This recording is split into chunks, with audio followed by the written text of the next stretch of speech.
Since 1967, Tooth Acres Pet Care Center provided the finest indoor-outdoor boarding environment for your pet. We accept all breeds of dogs, and our newly remodeled cattery features spacious 9 square feet personal accommodations for your feline friends. For more information on pricing and availability, check us out at our website at www.toothacres.com.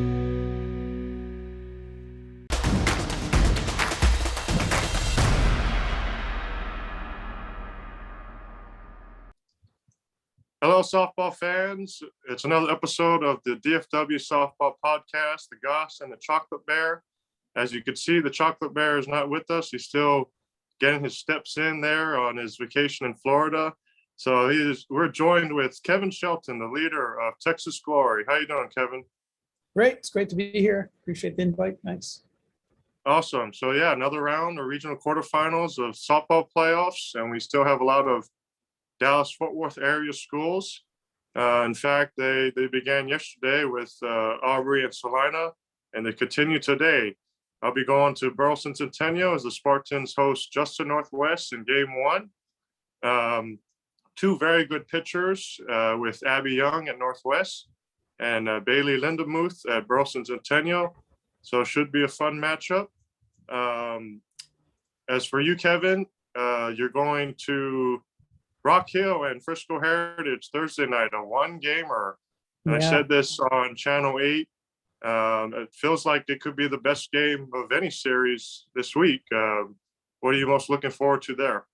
Yeah, I'm looking forward to seeing the pitcher for Heritage who's committed to Dartmouth. She's had, I guess, leads the area, maybe the state in strikeouts. She's had a great season, continues to do very well. Rock Hill has a powerful hitting lineup. They have a bevy of pitchers that they can use. So I just look forward to the matchup. Both coaches seem to know what they're doing, and that always makes the games a little bit better as well. So it's interesting that it's only a 1-gamer. I understand why. I prefer to see those series where the coaches have to make adjustments and see how the pitchers fare throughout the series, see whether they can make adjustments. So I'm just excited to see 2 pretty good teams. It's disappointing it's the 3rd round because one of them has to go home already, but it should be a great matchup. And the fact that it's a 1-gamer makes the excitement level extremely high, and it should be a pretty nice crowd as well. And Prosper's a good venue for a game, so it should be good. Yeah, Prosper's got one of the best softball stadiums, I think, around. But yeah, 1-gamers.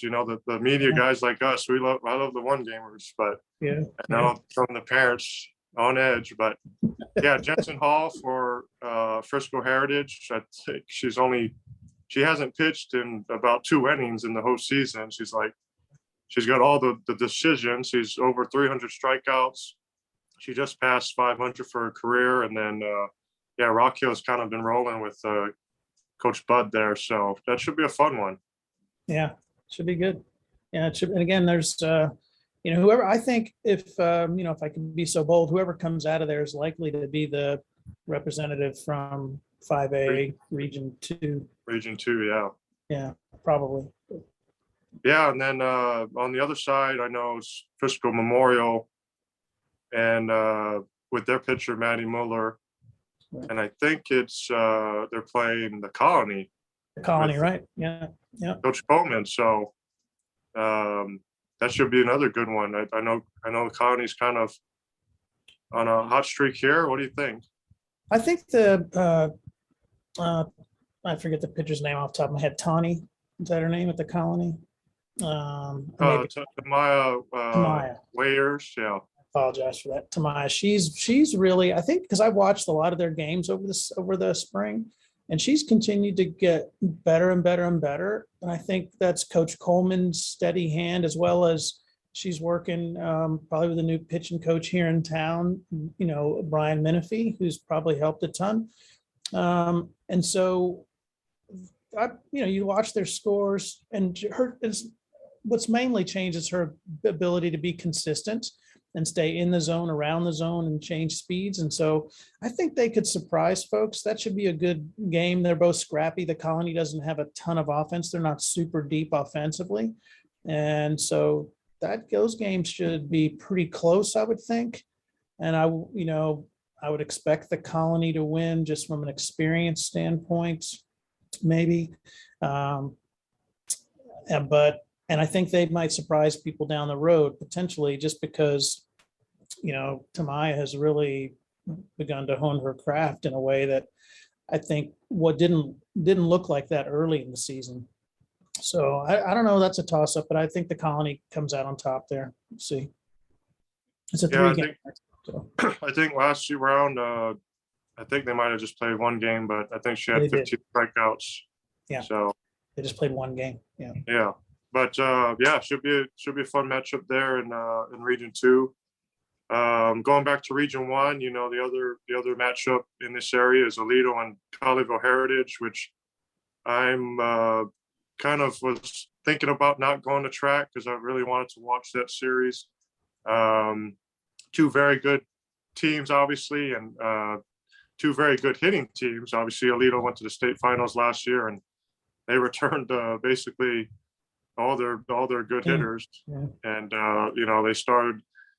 they were rolling there, obviously, and then get Macy Graff back, and that's just like, Pretty icing nice. on the cake. Yeah, but hard to beat Aledo. They got those.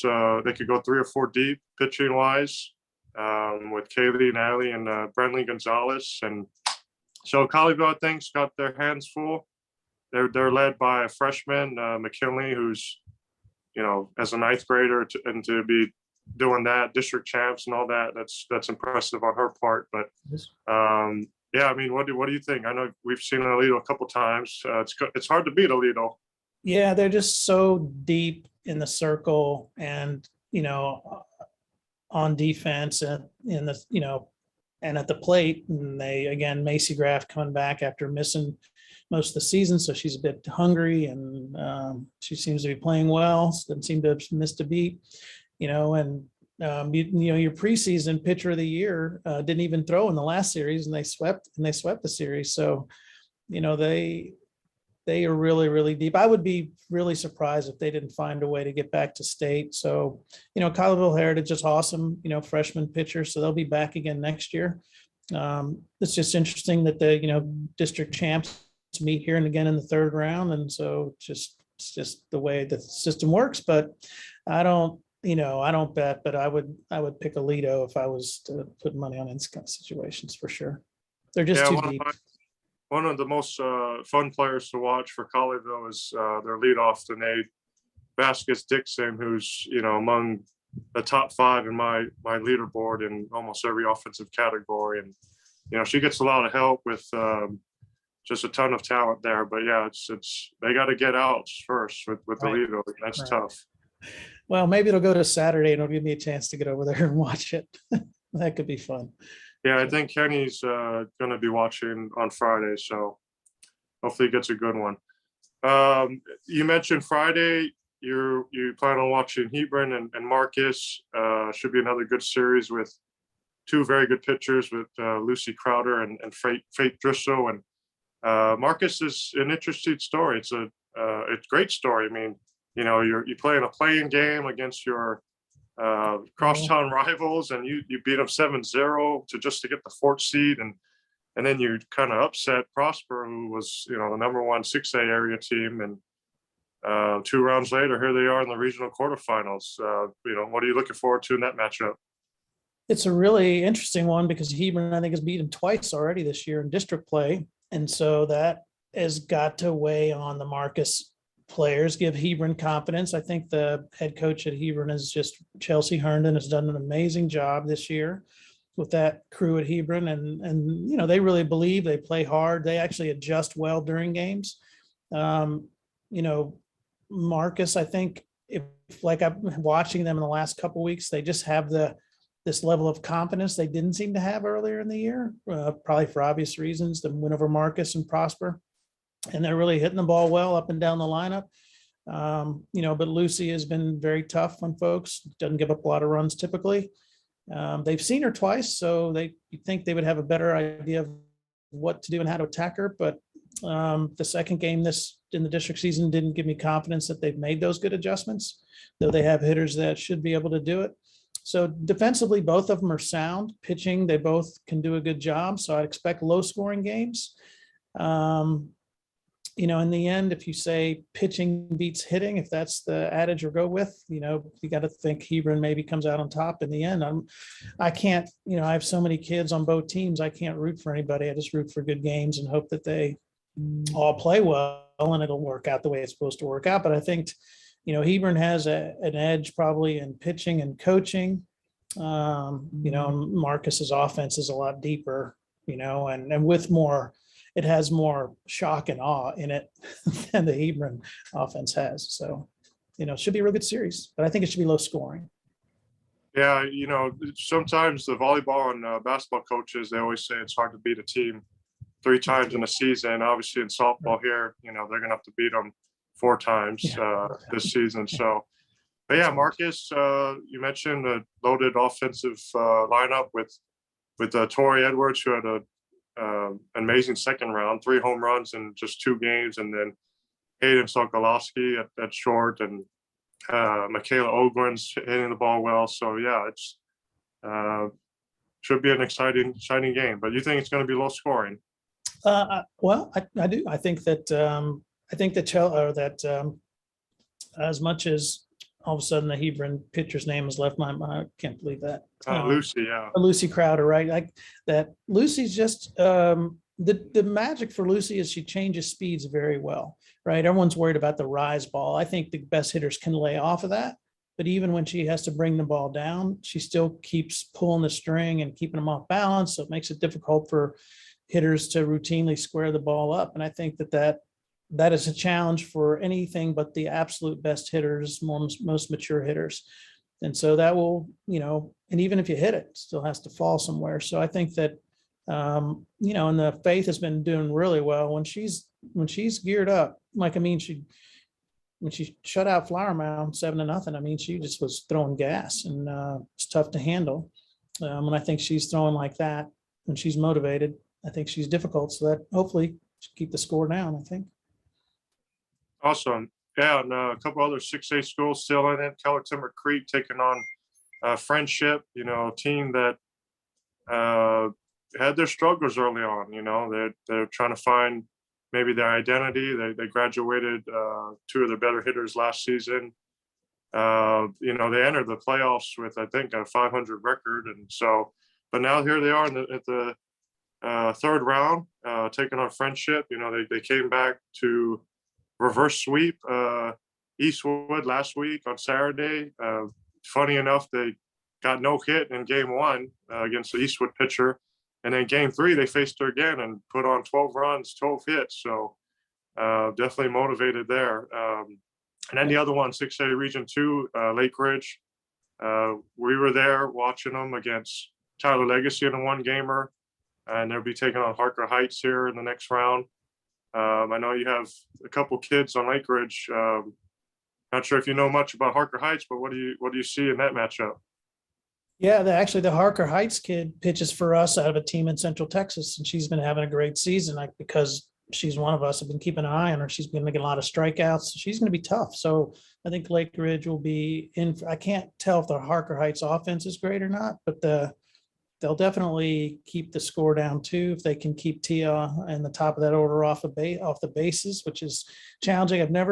Where were we? Was it Friday night, Thursday night? We saw them intentionally walk a slapper because they couldn't get her out. That's not very, I've never seen that ever.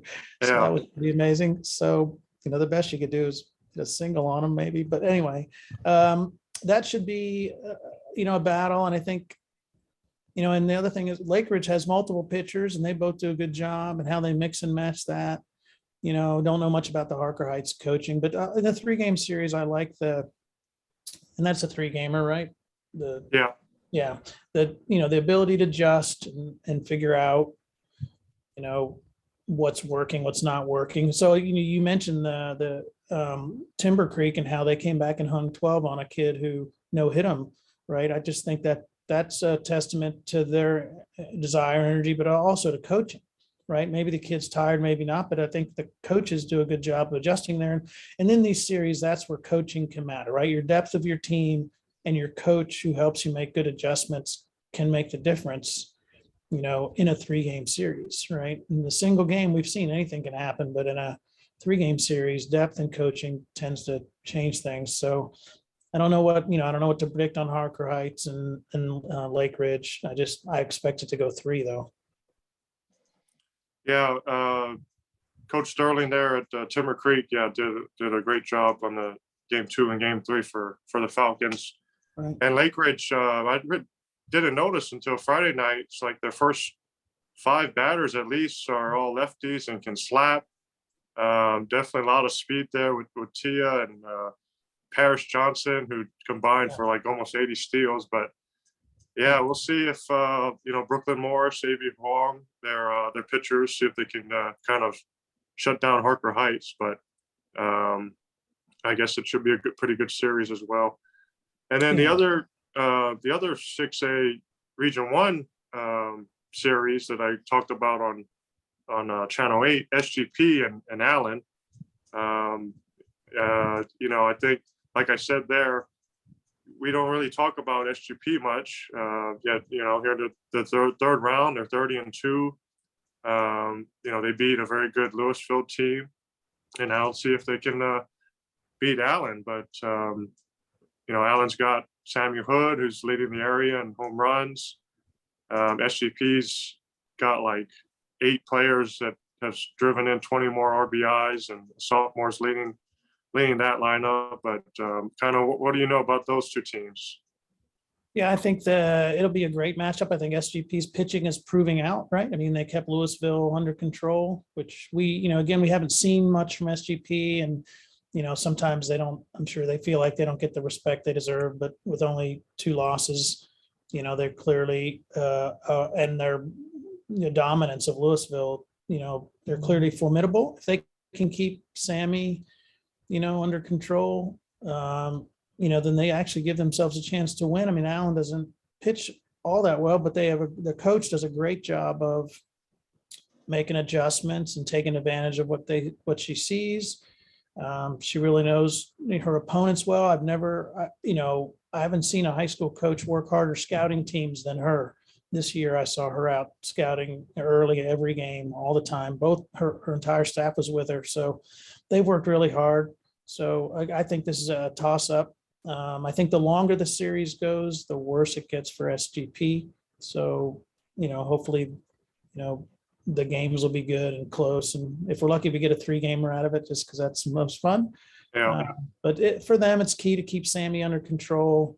And again, Allen coaching staff will make great adjustments throughout.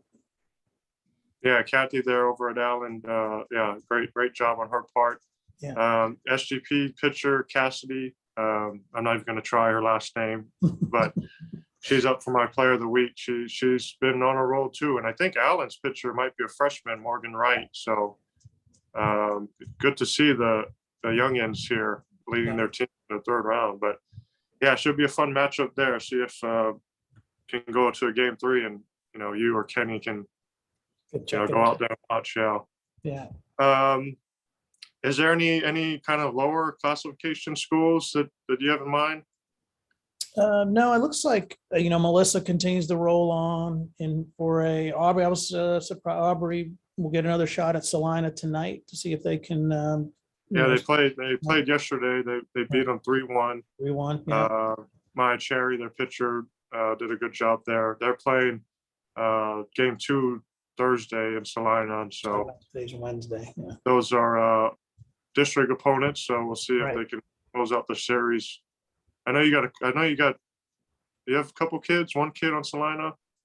Actually not anymore, but I used to have some kids on Salina, but but they're full of club players, so they're deep, and again, those district matchups are tricky, right? So when Salina plays Aubrey, it's at least the 3rd time they've seen each other this season, so they know each other very well, and so it's really interesting when you get into the 4th and 5th time you've played a team, how the players react, how the parents react. And again, the sense of urgency on those first games when it's a 3-game series it's not the same, right? I mean, it just isn't. The level of energy in the building, and sometimes the level of ferocity the players attack the game with is less, because they all know they have, it's not the end of the season no matter what.